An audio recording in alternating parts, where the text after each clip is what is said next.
সারা দেশের সংখ্যাগরিষ্ঠ কৃষক জনগোষ্ঠীকে সংগঠিত করার লক্ষ্যে বিএনপির ভারপ্রাপ্ত চেয়ারম্যান তারেক রহমানের নির্দেশনায় কৃষক দল কেন্দ্রীয় কর্মসূচির অংশ হিসেবে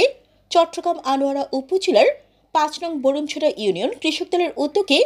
চট্টগ্রাম দক্ষিণ জেলা কৃষক দলের সিনিয়র যুগ্ম আহ্বায়ক ও উপজেলা কৃষক দলের আহ্বায়ক সালাউদ্দিন সুমনের সভাপতিত্বে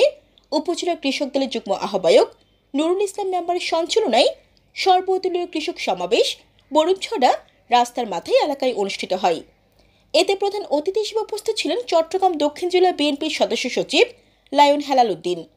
প্রধান বক্তা হিসেবে উপস্থিত ছিলেন বাংলাদেশ জাতীয়তাবাদী কৃষক দল কেন্দ্রীয় সংসদের সাংগঠনিক সম্পাদক অ্যাডভোকেট রবিউল হাসান পলাশ।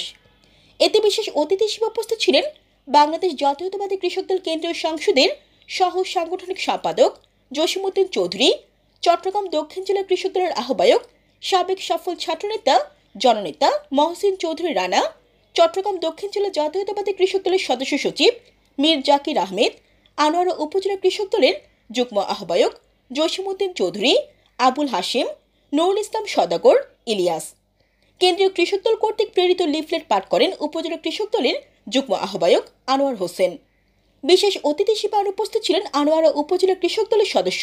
আব্দুল মতিন, কলিমউদ্দিন, আব্দুল কাদের, সোলেমান, বারখাইন ইউনিয়ন কৃষক দলের আহ্বায়ক মোক্তার সওদাগর, সদস্য সচিব জামাল হোসেন সওদাগর, বৈরাগ ইউনিয়ন কৃষক দল নেতা মোর্শেদ, জসিম কন্ট্রাক্টর, পারভেজ, মহিউদ্দিন, কাজী সেলিম, নাজিম শাহ, শিফন, আবু জাহের, চাটরি ইউনিয়ন কৃষক দল নেতা পেয়ার মোহাম্মদ, নুরুল আজিম, আব্দুল করিম সহ অনেকে।